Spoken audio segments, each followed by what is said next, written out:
problèmes étaient d'ordre spirituel. Et on va commencer avec un passage de l'apôtre Paul dans Éphésiens au chapitre 6, verset 12.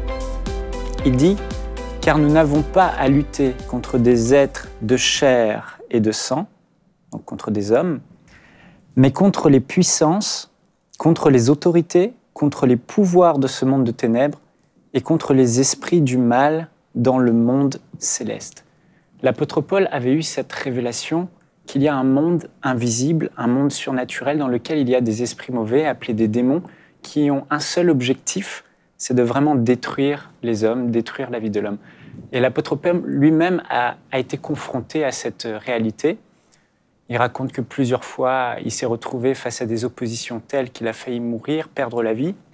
Et quand il le raconte, il avait cette révélation que finalement, ces oppositions qui étaient très naturelles chez lui, très physiques, qu'on s'opposait à lui, on voulait le tuer pour qu'il arrête d'annoncer l'évangile, il avait réalisé que finalement, il y avait une réalité invisible qui commandait, influençait les hommes pour finalement le détruire. Et trop de chrétiens, malheureusement, ignorent cette réalité spirituelle, cette réalité du monde invisible, où il y a ces mauvais esprits qui veulent les détruire, et ils cherchent des solutions naturelles à des problèmes qui sont d'ordre spirituel, qui tirent leur source dans le spirituel. Je prends un exemple. Par exemple, il y a des couples, ils se déchirent, ils se disputent, ils luttent l'un contre l'autre, le mari contre la femme contre le mari. Ils sont persuadés que le problème vient du conjoint, alors qu'en réalité, très souvent, il y a ces mauvais esprits dans le monde invisible qui cherchent à diviser les foyers, à détruire les couples et à pousser les conjoints à divorcer. Ou encore certaines personnes qui vivent dans des peurs récurrentes, des problèmes émotionnels récurrents, chroniques, ou encore des dépendances, certaines addictions, ils pensent que vraiment toutes ces choses sont très naturelles, viennent d'eux-mêmes et ils luttent avec eux-mêmes, alors qu'en réalité, il y a un monde invisible qui influence toutes ces choses et qui les oppresse dans le monde invisible. Et j'aimerais vous parler de mon témoignage. Moi-même, j'ai vraiment souffert pendant de longues années à lutter contre moi-même parce que je ne discernais pas quelle était la source du problème que j'avais. J'étais vraiment susceptible au plus haut point et ça détruisait mes relations. Si une personne que j'aimais me faisait une remarque, c'était pour moi la fin du monde. Je me souviens souvent, j'arrivais dans des groupes avec des amis qui m'aimaient et à peine je rentrais dans la salle, je me sentais tout de suite de trop, je me sentais rejeté.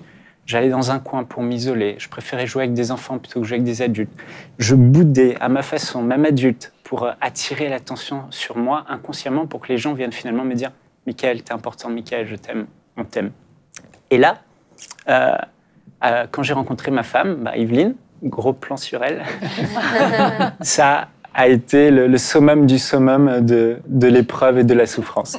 Parce que là, j'avais un vis-à-vis et je l'aimais et pour moi, ça allait devenir ma femme, on était fiancés et quand elle me faisait une remarque, c'était vraiment la catastrophe. Là, je me souviens un soir au téléphone, on s'était disputé à ce sujet et j'ai raccroché le téléphone, j'étais dans mon lit et je pleurais. J'ai crié à Dieu, j'ai dit « Mais Seigneur, pourquoi je suis comme ça? Pourquoi je ne supporte pas les remarques? Pourquoi il y a quelque chose en moi qui se noue à l'intérieur, un blocage? J'arrive plus à parler, je m'en sors pas, Seigneur, aide-moi, dis-moi ce qui va pas. » Et je pleurais. Et là, j'ai entendu la voix du Saint-Esprit. Dieu a eu compassion de moi. Il m'a dit « Michael, tu es victime d'un esprit de rejet. » Et là, mes yeux se sont ouverts. Et j'ai réalisé que toutes ces années, je m'étais blâmé, je m'étais accusé, j'avais lutté contre moi-même, contre mes propres pensées, alors que finalement, j'étais même pas coupable. Il y avait un intrus qui avait élu domicile dans mon âme depuis mon enfance, qui squattait là, et ce dont j'avais besoin, c'était de l'expulser. Et si je l'expulsais, mon problème était réglé. Et c'est ce que j'ai fait. J'ai pris autorité, je suis rentré dans la prière, dans l'esprit, et de tout mon cœur, j'ai pris cette autorité au nom de Jésus, et j'ai commandé à cet esprit de rejet de quitter ma vie, et là j'ai beaucoup pleuré, et j'ai été délivré. Depuis ce jour, l'oppression a cessé. C'est vrai qu'on est toujours confronté au rejet, je peux me retrouver à être confronté à des gens qui ne m'aiment pas, qui me rejettent, mais il n'y a plus en moi cette force qui me domine, que je ne peux pas moi-même dominer, et les pensées négatives qui peuvent m'assaillir, je peux, et j'ai la capacité de les rejeter, parce que l'influence de ce démon qui avait fait intrusion chez moi, dans mon âme, est partie. Et peut-être que c'est votre cas aujourd'hui. J'aimerais terminer par là.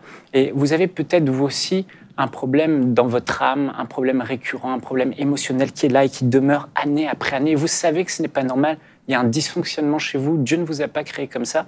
Et peut-être que vous avez réalisé en m'écoutant aujourd'hui que, bah oui, peut-être que la source n'est pas naturelle.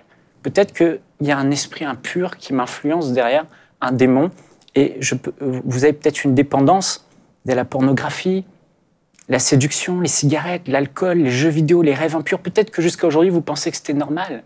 Aujourd'hui, j'aimerais vous encourager à ouvrir vos yeux peut-être sur une autre source, une source spirituelle, un mauvais esprit, ou encore une souffrance émotionnelle avec des pensées négatives. Où que vous soyez, peu importe le contexte, elles sont toujours là. Susceptibilité, envie d'isolement, attirance contre nature, pensée de mort, violence, une peur qui est là. Mais sachez-le aujourd'hui, si vous êtes chrétien, né de nouveau, enfant de Dieu, vous pouvez comme moi vous saisir de cette autorité que vous avez dans le nom du Seigneur Jésus. Il vous a donné son nom, il vous a donné l'autorité sur toute la puissance des ténèbres.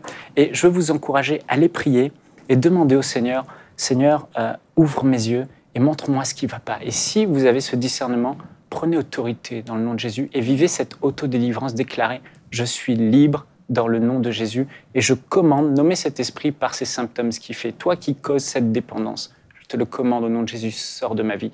Ou toi qui me mets toutes ces mauvaises pensées, je te commande au nom de Jésus, sors de ma vie. Et si vous le faites, vous pouvez aujourd'hui être libéré. Et voilà, je veux encourager aussi, si ce problème persiste, n'hésitez pas à aller voir un frère, une sœur, un pasteur, quelqu'un de mature dans le Seigneur qui peut prier avec vous pour que votre délivrance soit totale au nom de Jésus. Retrouvez la suite de ce programme dans l'émission Bonjour chez vous sur EMCI TV.